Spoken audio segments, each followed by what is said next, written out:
चलो दोस्तों, तो आज हम लोग स्टार्ट करते हैं एजोर का अगला टॉपिक। और दोस्तों, आज हम लोग बात करेंगे एजोर के वेब ऐप सर्विस के बारे में।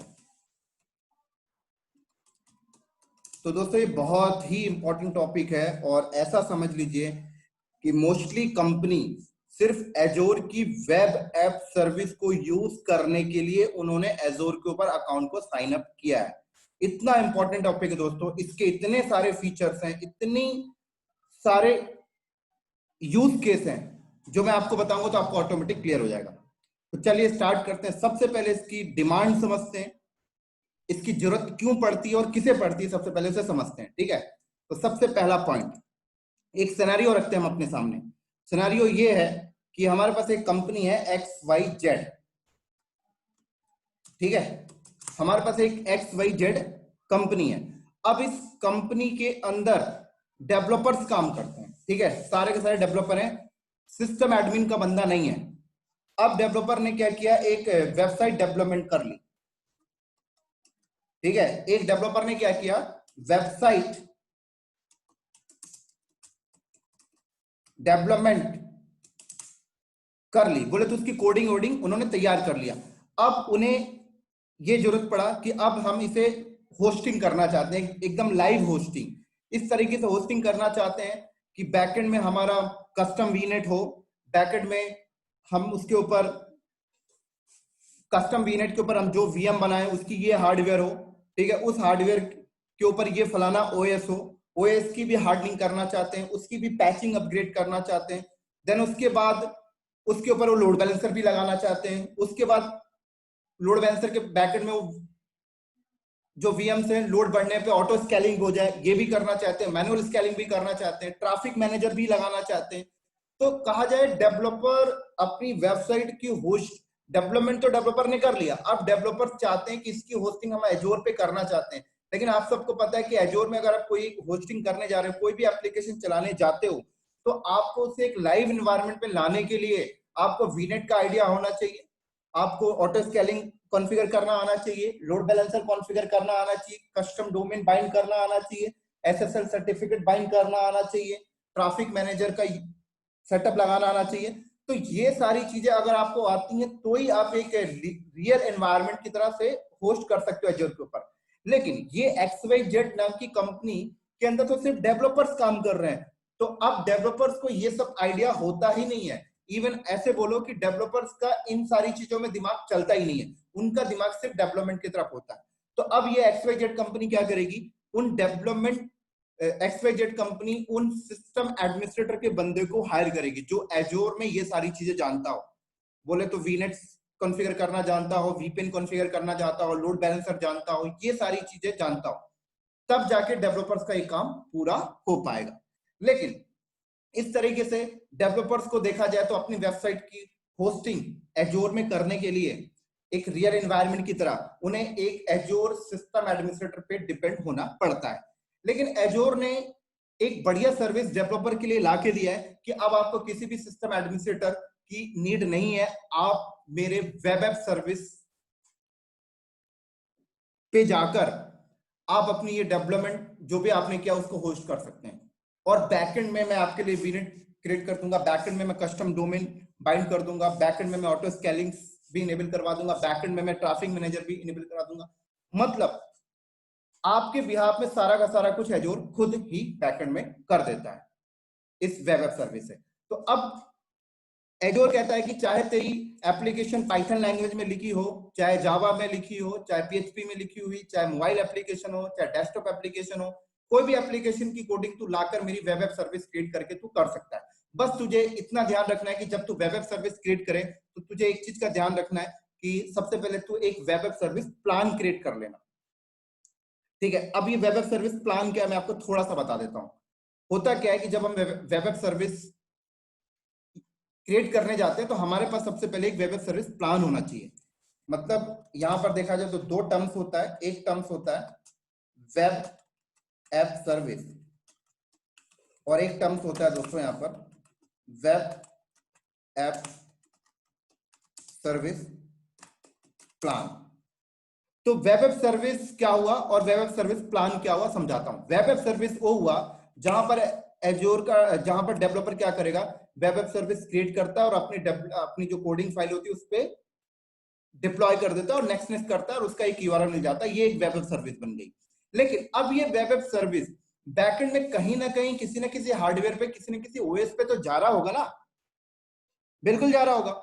तो एजोर आपसे कहता है कि तू एक काम कर, अपनी वेब एप सर्विस को क्रिएट करने से पहले तू पहले web app service plan create कर ले। तो वेब एप सर्विस प्लान में कुछ नहीं होता कि हम जब web app service plan create करते तो हम बैकएंड में होता क्या है कि एक वीएम क्रिएट हो रही होती है, राइट, और एक वीएम क्रिएट हो रही होती है और हम उस वीएम की हार्डवेयर सिलेक्शन कर सकते हैं। जैसे मैंने हार्डवेयर सिलेक्शन 3 GB रैम कर दिया, रैम 3 GB कर दिया, हार्ड डिस्क मैंने 10 GB कर दिया।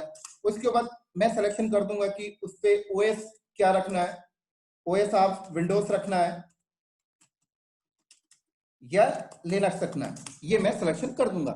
तो बस अब ये क्या हुआ, एक मैंने web app service plan create कर लिया। अब मैं इस प्लान के ऊपर अब मैं अपनी वेब एप सर्विस क्रिएट करूंगा। तो जैसे मैंने इसके ऊपर एक वेब एप सर्विस बना ली, एक मैंने यहां पर वेब एप सर्विस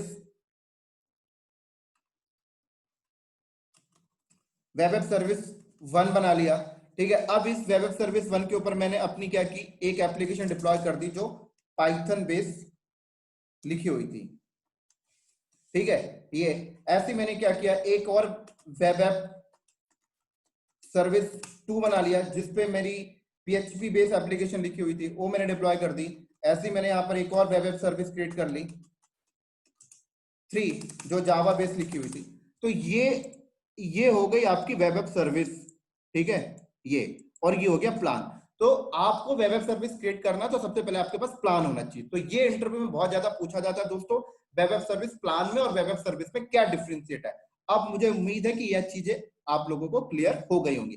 अब एक चीज मैं आपको बता दूं, अगर आपने वेब ऐप सर्विस प्लान लेते टाइम अगर आपने ओएस विंडोज लिया है तो आप ऐसा समझ लीजिए आप उसके ऊपर जो वेब ऐप सर्विस क्रिएट करेंगे उस पर जो एप्लीकेशन आप डिप्लॉय करेंगे वो विंडोज बेस ही सपोर्ट करेगा, लिनक्स वाली एप्लीकेशन नहीं सपोर्ट करेगा, ये चीज ध्यान रखना, ठीक है। और अगर आपने लिनक्स लिया तो लिनक्स बेस ही सपोर्ट करेगा, विंडोज नहीं करेगा।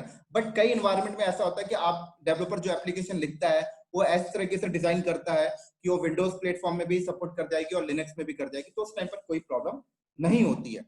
इसी तरीके से दोस्तों अगर अब हम थोड़ा सा बात करते हैं वेब ऐप सर्विस के बेनिफिट्स के बारे में, थोड़ा सा बात कर लेते हैं क्या क्या बेनिफिट्स आपको यहाँ पर मिलता है।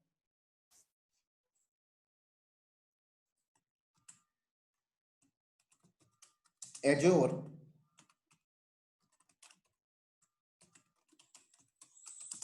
Web app service benefit,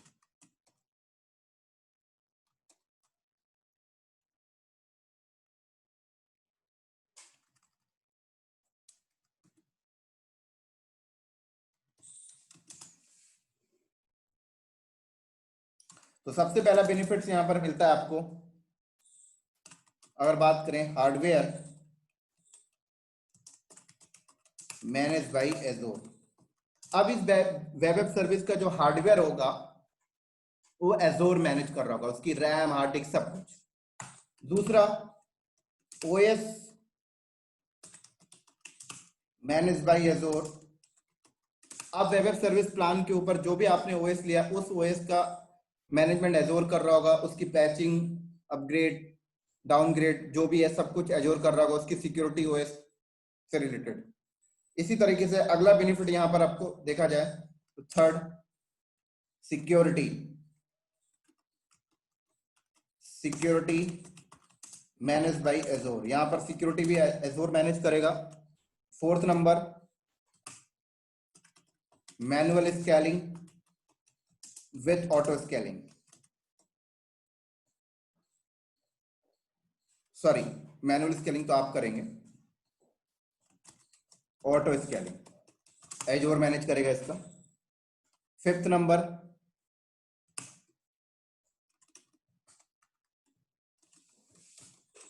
deployment slot का फीचर आपको यहां पे मिल जाता है, परफेक्ट। अब ये डिप्लॉयमेंट स्लॉट क्या होता है, बहुत इंपॉर्टेंट है दोस्तों ये समझना।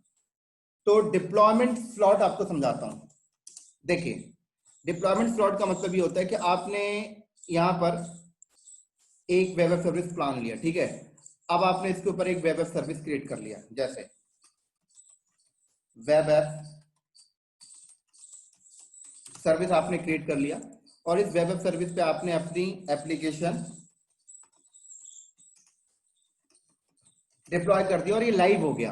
अब ये लाइव हो गया, इसका एक यूआरएल आ गया, और इसका यूआरएल इस टाइप से आ गया, मान ली www.onmicrosoft.net, ऐसे यूआरएल आ गया, ठीक है। अब क्या हुआ कि ये यूआरएल हमने लाइव कर दिया। अब लाइव करने के बाद ये यूआरएल लाइव हो गया इस तरीके से, इस तरीके से लाइव हो गया, और ये हमारे कस्टमर बैठे हुए हैं, और एक कस्टमर इस यूआरएल को हिट करते हैं, ठीक है। अब क्या आता है कि डेवलपर को लगता है यार इस वेब ऐप सर्विस पे जो एप्लीकेशन चल रही है इसमें कुछ अपग्रेडेशन करना है, तो डेवलपर अगर इसमें अपग्रेडेशन करेगा तो ये डाउन हो जाएगा थोड़े टाइम के लिए। तो एजोर आपको बोलता है डिप्लॉयमेंट स्लॉट का फीचर देता है। डिप्लॉयमेंट स्लॉट का मतलब ये होता है कि आप यहाँ पर वेब ऐप सर्विस पे क्या कर सकते हैं, आप साइड में एक और वेब ऐप सर्विस यहाँ पर क्रिएट कर लें, ठीक है, और इस वेब ऐप सर्विस को आप एज ए स्टेजिंग एनवायरनमेंट की तरह यूज कर लें, ठीक है। तो एजोर कहता है कि डेवलपर को बोलिए जो भी अपग्रेडेशन है वो डायरेक्ट इस पे ना करे, इस पे कर ले, ठीक है। इस पे करने के बाद और जब इस पे लाइव हो जाए तो ये क्या कर सकता है कि इसका भी अपना एक यूआरएल होगा, इस यूआरएल को स्वैप कर सकता है। इसका भी अपना एक यूआरएल आ गया, जैसे www.microsoft.net। तो क्या कर सकता है, इसका यूआरएल सेम यूआरएल नहीं होगा, थोड़ा सा चेंज कर देते हैं। मान लीजिए इसका यूआरएल हो गया www.microsoft1.net। तो एजोर आपसे कहता है कि आप इस यूआरएल को ऐसे स्वैप कर सकते हैं, तो ये यूआरएल इसके साथ स्वैप हो जाएगा, तो ये बैक हो जाएगा, ये बैकएंड में आ जाएगा, तो ये अब लाइव हो जाएगा। तो आप इसे स्टेजिंग की तरह यूज कर सकते हैं कि फर्दर कोई अपग्रेडेशन करना तो इस पे आप अपग्रेड कर लें और टेस्ट कर लें, और फिर इसको इसके साथ स्वैप कर दें। क्योंकि हालांकि होता क्या है कि हम जब वेब सर्विस क्रिएट करते हैं तो हम लोग अपने डीएनएस, बोले तो हमारा जो भी डीएनएस चल रहा होगा, डायरेक्ट हम कस्टमर को ये वेब सर्विस का यूआरएल नहीं देंगे, हमारे पास एक डीएनएस होगा, ठीक है। और डीएनएस में हम इस तरीके से होस्ट कर रखेंगे, जैसे मेरा डीएनएस है cloudknowledge.com। तो इसके साथ मैं क्या किया होगा, ये दो यूआरएल को पॉइंट करके रखा होगा, ये दो यूआरएल को, ठीक है। तो ये स्वैप हो जाया करेगा। तो ये होता है दोस्तों डिप्लॉयमेंट स्लॉट। आई थिंक समझ लग गया होगा आप लोगों को, अगर नहीं लगा होगा तो थोड़ा सा डिटेल में और बता देता हूं, रुक जाइए। जैसे इसको थोड़ा सा बैक कर लो, देखो ये वेब ऐप सर्विस हमने बनाया और इसका ये यूआरएल है। अब ये यूआरएल डायरेक्ट इंटरनेट पे पॉइंट नहीं करेंगे हम यहाँ पर हमारा एक डीएनएस चल रहा होगा, थोड़ा डिटेल में बता देता हूँ। ये डीएनएस चल रहा होगा और इस डीएनएस में हम लोग इस तरीके से पॉइंट कर रखे होंगे www.onmicrosoft.net और सी नेम, और अपना डीएनएस हमारा ये है www.cloudknowledge.com, ठीक है। तो अब ये डीएनएस हमारा इंटरनेट से पॉइंटेड है,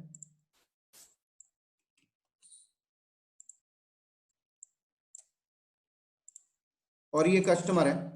तो ये कस्टमर किसको हिट करेंगे, इस नाम को हिट किया करेंगे, ठीक है ना। तो ये नाम कन्वर्ट होगा इधर और इधर आ जाया करेगा। अब हमने अगर एक और वेब सर्विस बनाई है,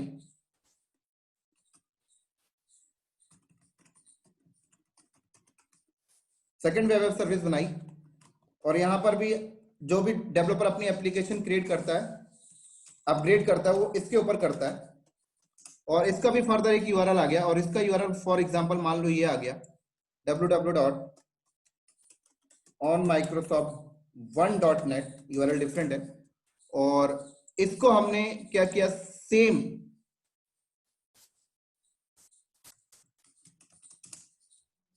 बोले तो ये वाला यूआरएल भी सी नेम के साथ, इसी नेम के साथ पॉइंटेड है, ठीक है। तो अब हमने जैसे इसमें अपग्रेड किया, तो इसमें अपग्रेड करने के बाद हमने क्या किया, इसको इसके साथ स्वैप कर दिया, तो ये स्वैप किया तो ये बैक आ गया, तो अब ये लाइव हो गया। तो कोई बंदा इधर हिट करता है तो इधर आने लग जाएगा, ठीक है ना, पहले इधर जा रहा था अब इधर आने लग जाएगा। अब ये हो गया हमारा एज ए स्टेजिंग एनवायरनमेंट की तरफ। अब फर्दर कोई अपग्रेड करना है तो हम इसमें अपग्रेड करके टेस्ट कर लेंगे, फिर इसको हम इसके साथ स्वैप कर देंगे, तो फिर भी कस्टमर इसी नाम को हिट करेगा और फिर ट्रैफिक इधर आने लग जाएगी। तो ये है दोस्तों डिप्लॉयमेंट फ्लॉट का फीचर मतलब।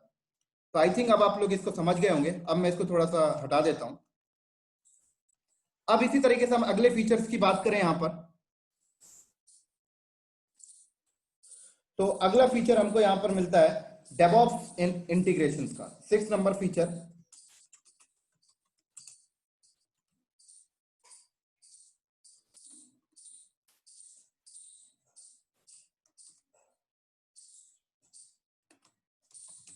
DevOps integration. अब डेवऑप्स इंटीग्रेशन का क्या मतलब है? तो डेवऑप्स इंटीग्रेशन का मतलब ये दोस्तों कि मान लीजिए हमारा ये वेब ऐप सर्विस प्लान चल रहा है और इसके ऊपर हमने अपनी वेब ऐप सर्विस बना रखी है, वेब ऐप सर्विस हमने क्रिएट की है, और आप सबको पता है वेब ऐप सर्विस का अपना एक यूआरएल आता है www, जो अभी मैंने बताया onmicrosoft.net, ठीक है ना, और ये यूआरएल हमारा डीएनएस के साथ पॉइंटेड है। मान लो हमारा डीएनएस है www.cloudknowledges.com, ठीक है ना। अब डेवऑप्स इंटीग्रेशन का मतलब ये कि डेवलपर अपनी वेब ऐप सर्विस को डेवऑप्स के साथ इंटीग्रेट कर सकता है। डेवऑप्स के साथ इंटीग्रेट का मतलब होता है कि डेवलपर ने बैकएंड में ये इधर अपना जेनकिंस सर्वर लगा रखा है,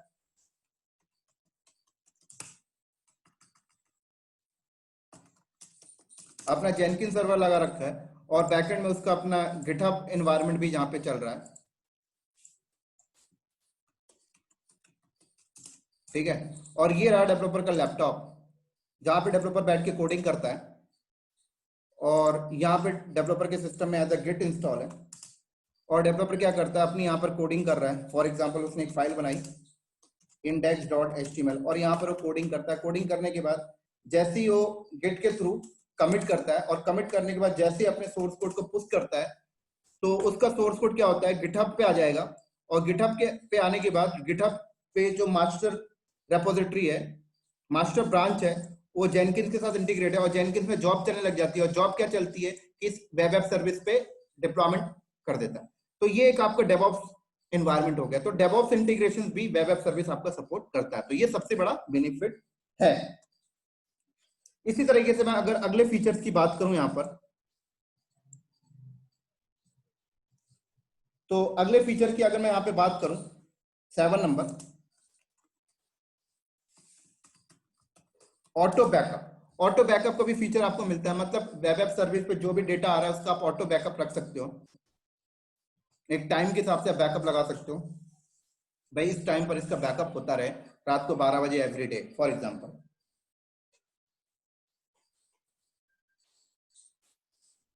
इसी तरीके से दोस्तों अगला फीचर की अगर हम बात करें यहां पर, तो एसएसएल सर्टिफिकेट।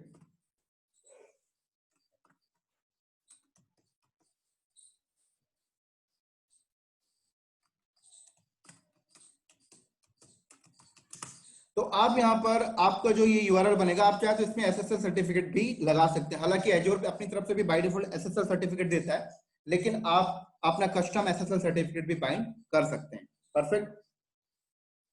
इसी तरीके से अगर हम अगले फीचर्स की बात करें यहाँ पर, तो अगले फीचर्स यहाँ पर डॉकर को भी सपोर्ट करता है। अब डॉकर को सपोर्ट करने का मतलब ये होता है कि जब मैं वेब ऐप सर्विस क्रिएट करने जाता हूँ तो मुझे वहां पे पूछता है कि आप इसको डॉकर एनवायरनमेंट में करना चाहते हैं, तो डॉकर एनवायरनमेंट में भी आप इसे होस्ट कर सकते, कोई प्रॉब्लम नहीं यहाँ पर।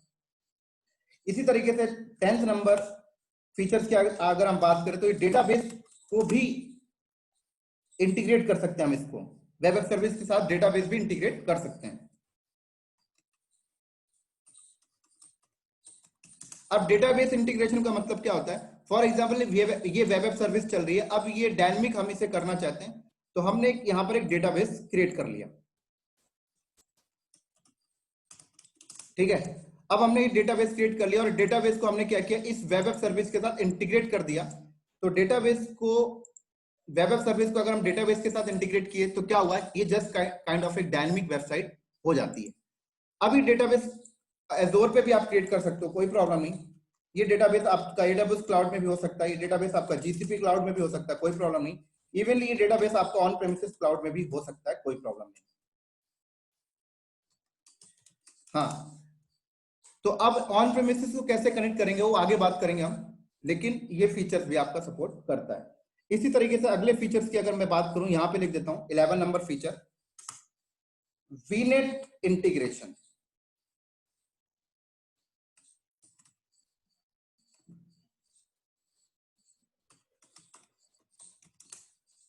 अब वीनेट इंटीग्रेशन का मतलब क्या हुआ? वीनेट इंटीग्रेशन का मतलब दोस्तों ये होता है कि फॉर एग्जांपल अगर मैंने एक डेटाबेस क्रिएट किया, ठीक है, अगर मैं डेटाबेस को अपने कस्टम वीनेट पे रखा हूं, तो अगर मैं उस डेटाबेस को वेब सर्विस के साथ इंटीग्रेट करना चाहता हूं, तो सबसे पहले मुझे उस डेटाबेस, जो डेटाबेस मेरा जिस वीनेट के अंदर है, उस वीनेट को सबसे पहले मैं वेब ऐप के साथ इंटीग्रेट करूंगा, तब जाके डेटाबेस कनेक्ट होगा। तो उस टाइम पर आपको वीनेट इंटीग्रेशन की जरूरत पड़ सकती है। इसी तरीके से मैं आपको एक चीज बता दूं, अगर मान लो मेरा डेटाबेस ऑन प्रेमिसेस में है, तो अगर मैं ऑन प्रेमिसेस के डेटाबेस को एजोर की वेब ऐप के साथ इंटीग्रेट करना चाहता हूं, तो आप सबको बता दूं, on premises direct web app के साथ इंटीग्रेट नहीं होगा। ऑन प्रेमिसेस इंटीग्रेट होता है एजोर के साथ जब आपके पास एजोर में वीनेट है, तभी आप ऑन प्रेमिसेस को एक्सेस कर सकते हो। तो अगर आपको डेटाबेस ऑन प्रेमिसेस में है और ऑन प्रेमिसेस डेटाबेस को वेब ऐप के साथ इंटीग्रेट कराना चाहते हैं, तो आपको सबसे पहले एजोर में वीनेट बनाना होगा, और आपका ऑन प्रेमिसेस पहले एजोर के वीनेट के साथ इंटीग्रेट होगा, और फिर एजोर का वीनेट जो होगा वो वेब ऐप के साथ इंटीग्रेट होगा, तब जाकर ऑन प्रेमिसेस का डेटाबेस वेब ऐप सर्विस के साथ बात कर सकता है। तो ये वीनेट इंटीग्रेशन बहुत इंपॉर्टेंट है, ये सारी चीजें इंटरव्यू में आपसे पूछी जाती हैं। क्लियर?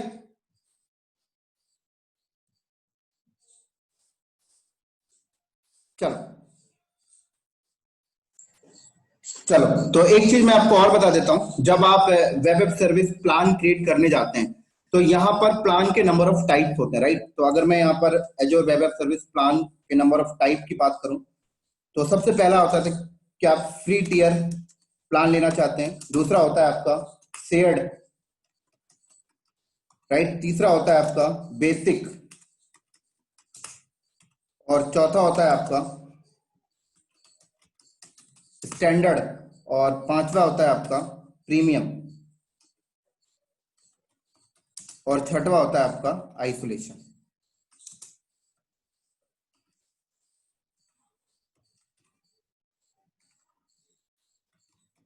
आइसोलेट।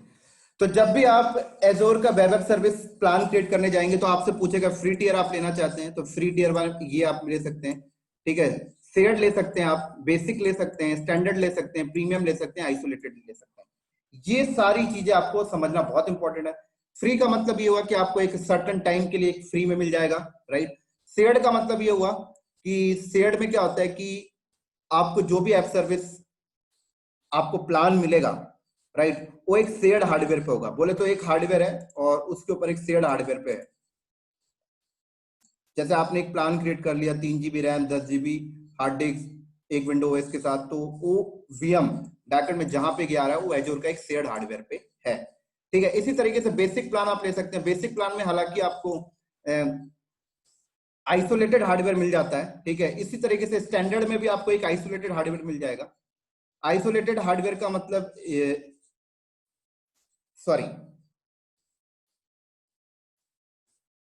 एक मिनट रुकिएगा,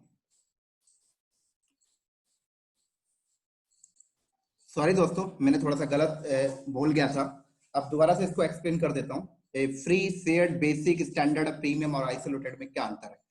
तो अगर आपने देखिए फ्री लिया है, तो फ्री का मतलब क्या होता है कि बैकएंड में जो भी हार्डवेयर होगा, ठीक है, बैकएंड में एक हार्डवेयर के ऊपर एक वीएम होगा, ठीक है, और उस वीएम के अंदर, उस वीएम के अंदर आपको भी ये ऐप सर्विस प्लान प्रोवाइड कर रहा है। जैसे आपने एक ऐप सर्विस प्लान ले लिया 3 GB के साथ, तो उसी वीएम के अंदर आपको उसने प्रोवाइड कर दिया, ठीक है। और दूसरा कस्टमर लेगा तो उसी वीएम से वो दूसरे कस्टमर को भी दे देगा 3 GB रैम, आइसोलेट करके। तो बैकएंड में अगर आप देखें तो एक ही हार्डवेयर के अंदर, एक ही वीएम के अंदर से आपको प्रोवाइड कर रहा है। क्लियर? इसी तरीके से अगर आप शेयर्ड की बात करें, तो शेयर्ड में भी यही चीज होती है। शेयर्ड में भी आपको यही चीज हो रहा है कि एक ही हार्डवेयर के अंदर उसी वीएम के अंदर से वो आपको भी दे रहा है और लोगों को भी दे रहा है। लेकिन अगर आप बेसिक पे आ जाए तो बेसिक में क्या होगा, बेसिक में एक ही हार्डवेयर के अंदर एक डेडिकेटेड वीएम आपको दे देगा। ये लीजिए, ध्यान से सुनिएगा, फ्री और शेयर्ड में क्या हो रहा है, एक ही हार्डवेयर के अंदर एक ही वीएम के अंदर से नंबर ऑफ लोगों को बांट रहा हो, जैसे आप वर्चुअल होस्टिंग करते हो, जैसे गोडैडी करता है, सेम थिंग। लेकिन बेसिक में आ जाते हो तो एक ही हार्डवेयर के अंदर उसने हाइपरवाइजर डाला होगा, उस हाइपरवाइजर पे नंबर ऑफ वीएम्स हैं। अब बेसिक में एक हार्डवेयर के अंदर से आपको एक वीएम दे दिया, मतलब इस वीएम की कंप्यूट रिसोर्सेस आपको आइसोलेटेड मिल गई, लेकिन हार्डवेयर आइसोलेटेड नहीं मिला, ध्यान रखिएगा। सेम तरीके से स्टैंडर्ड में भी ऐसे ही कर रहा है, प्रीमियम में भी ऐसे ही कर रहा है आपसे। लेकिन अगर आप आइसोलेटेड की बात करें तो आइसोलेटेड में आपको पूरा का पूरा हार्डवेयर अलग दे देता है। बोले तो आपको ये जो वीएम होगी वो एक आइसोलेटेड हार्डवेयर पे होगी, उस हार्डवेयर में और किसी कस्टमर का नहीं होगा। तो ये चीजें आपको थोड़ा सा ध्यान रख के चलना होता है। ये इंटरव्यू में बहुत ज्यादा पूछा जाता है, free, shared, basic, standard, premium और आइसोलेटेड। तो अब आई थिंक आपको समझ में आ गया होगा। अभी मैं आपको एजूर के पोर्टल पे ले जाके दिखाऊंगा तो आपको और ज्यादा क्लियर हो जाएगा। तो चलिए अब एजूर के पोर्टल में चलते हैं और देखेंगे कैसे ऐप सर्विस प्लान क्रिएट होता है और किस तरीके से उसके अंदर ऐप सर्विस हम क्रिएट करते हैं। तो ये मेरा एजूर का पोर्टल है और यहां पर आप आ जाइए, ऐप सर्विस प्लान। तो देखिए ऐप सर्विस प्लान में क्लिक करिए, तो ये देखिए क्रिएट ऐप सर्विस प्लान।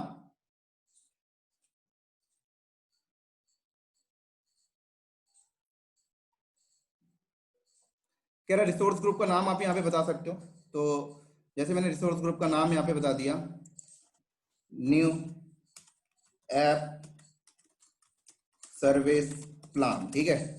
ये नाम मैंने दे दिया यहाँ पर,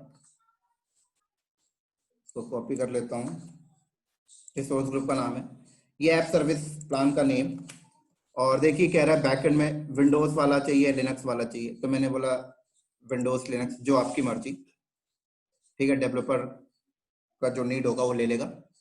रीजन आप सिलेक्ट कर सकते हो। और अब देखिए कह रहा है प्राइसिंग टियर, अब यहां से आप सिलेक्ट करेंगे app service plan pricing tier, determine the location, feature, cost and compute resource isolated with your app.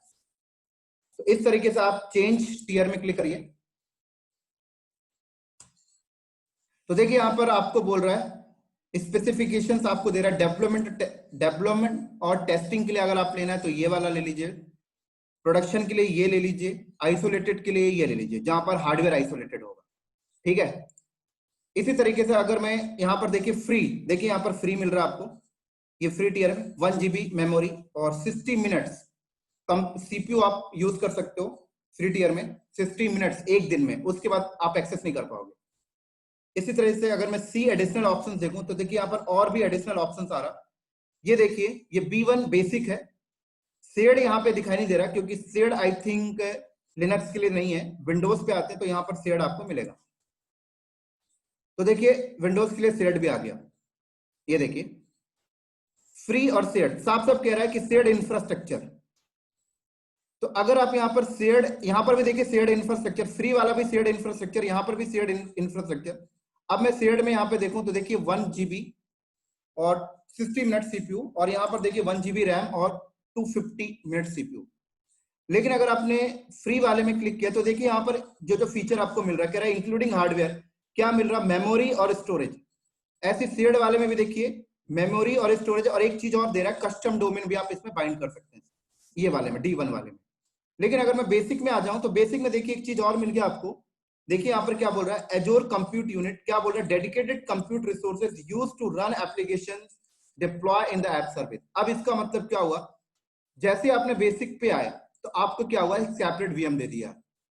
Base free में और शेयर्ड में क्या हो रहा था, एक ही वीएम के अंदर नंबर ऑफ कस्टमर्स थे, लेकिन जैसे ही आपने बेसिक पे आया तो क्या बोल रहा है, डेडिकेटेड कंप्यूट रिसोर्सेज। तो देख सकते हैं यहाँ पर फ्री वाले में नहीं मिल रहा डेडिकेट कंप्यूट रिसोर्सेज, इसमें भी नहीं मिल रहा डेडिकेट कंप्यूट रिसोर्सेज, बट इसमें आपको डेडिकेट कंप्यूट रिसोर्स मिल रहा है, देख सकते हैं। एक चीज और देखें, फ्री वाले में अगर आप देखें तो आपको कस्टम डोमेन का फीचर नहीं मिल रहा। अब कस्टम डोमेन का फीचर नहीं मिल रहा, इसका मतलब आपने अगर ये प्लान क्रिएट किया, ठीक है ना, इस प्लान के ऊपर आप जो भी वेब ऐप सर्विस क्रिएट करते हैं उसका जो यूआरएल आएगा, उस यूआरएल को आप अपने कस्टम डोमेन के साथ बाइंड नहीं कर सकते। इसका मतलब अगर मैं डायग्राम में चलूं तो अगर मैंने फ्री वाले में क्रिएट किया तो इसका ये यूआरएल है, तो मैं इसको अपने कस्टम डोमेन इस नाम के साथ इंटीग्रेट नहीं कर सकता, बाइंड नहीं कर सकता, मुझे अपने कस्टमर को यही नेम प्रोवाइड करना होगा। लेकिन अगर आप शेयर्ड में आ जाएं तो यहाँ पर देखिए कस्टम डोमेन मिल रहा है, और बेसिक में तो आपको मिल ही रहा है, और बेसिक में और भी ज्यादा फीचर्स आपको मिल रहे हैं। कस्टम डोमेन के साथ में एसएसएल सर्टिफिकेट भी मिल रहा और मैनुअल स्केलिंग भी मिल रही है। देखिए यहाँ पर मैनुअल स्केलिंग भी आपको मिल रहा है। और सी एडिशनल करूं तो देखिए यहाँ पर बेसिक का B2 है, जिसमें आपको देखिए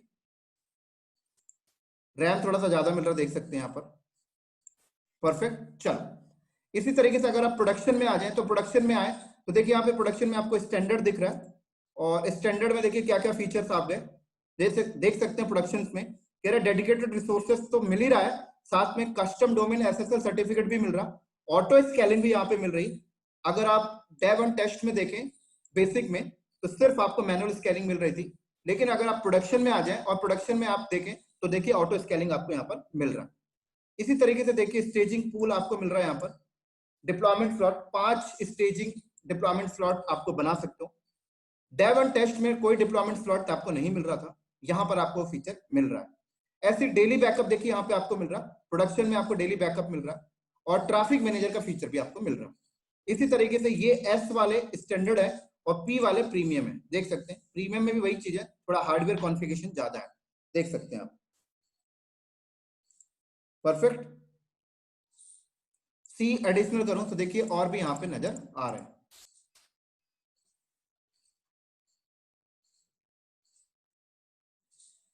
एक मिनट होल्ड कर लीजिएगा, ठीक है। चलो इसी तरीके से अगर मैं आइसोलेटेड में आ जाऊं तो देखिए आइसोलेटेड में पूरा का पूरा हार्डवेयर आपका आइसोलेटेड होगा, पूरा का पूरा सेपरेट वीनेट होगा, राइट। क्योंकि प्रोडक्शन और टेस्टिंग में आप वीनेट उन्हीं का यूज कर रहे हो, यहां पर सेपरेट आपका पूरा का पूरा एडिशनल नेटवर्क एंड स्केल, पूरा का पूरा वीनेट आइसोलेटेड होगा, पूरा का पूरा हार्डवेयर आइसोलेटेड यहां पर होगा। क्लियर। इसी तरीके से अगर आप इसकी थोड़ी सी प्राइसिंग वेरी करने की सोचें तो आप यहां पर आ जाएं, और क्या प्राइसिंग है अगर आपको देखना चाहें, एजोर web app service plan pricing,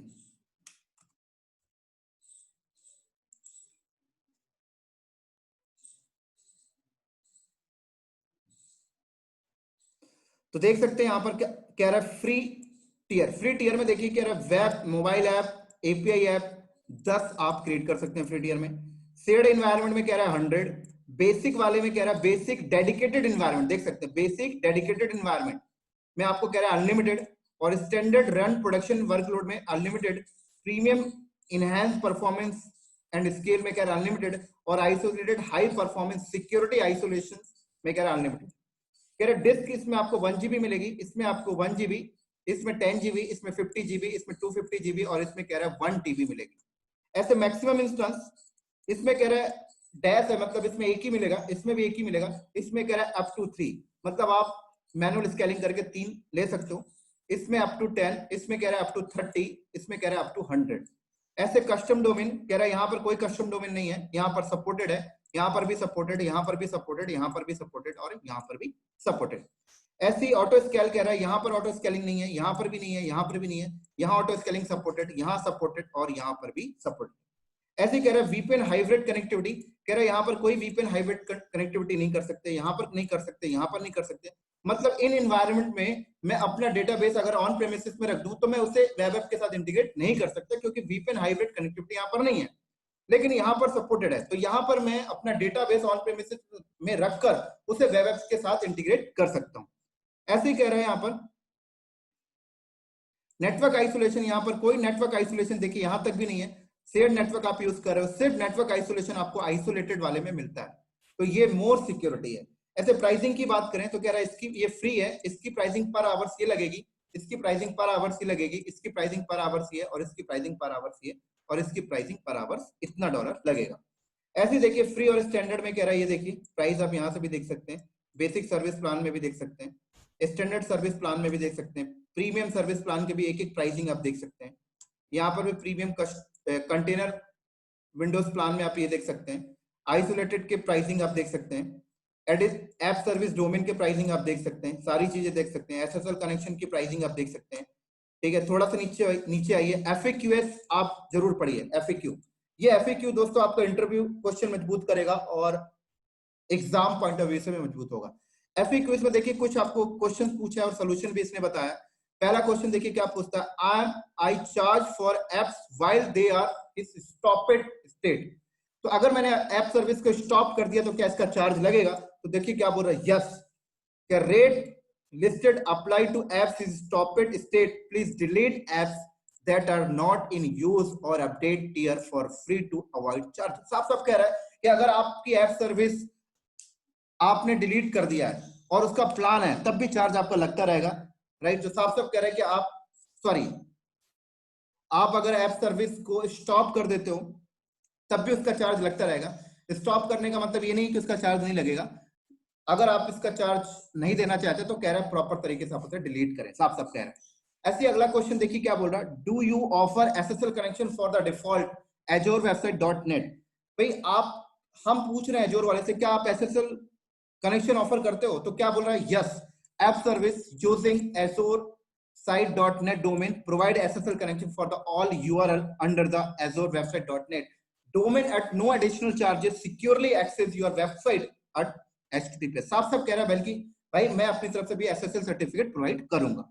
अगला क्वेश्चन देखिए हम इनसे पूछ रहे हैं, do you provide SSL certificate for the custom domain question. तो क्या बोलता है, no, SSL connection for the custom domain enable the ability to add your own SSL certificate for you use with app website, both self sign and third party certificate authority certificate are supported। कह रहा है आप self sign भी लगा सकते हैं और third party का भी लाके लगा सकते हैं।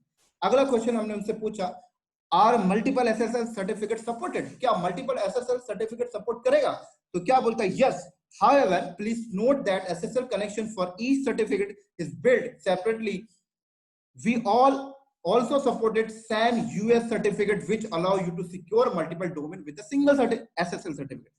साफ साफ कह रहा है कि अगर आपने एक प्लान लिया, उसके ऊपर number of web service create की और आप हर सर्विस के साथ अलग अलग SSL सर्टिफिकेट भी क्रिएट कर सकते हैं, कोई प्रॉब्लम नहीं।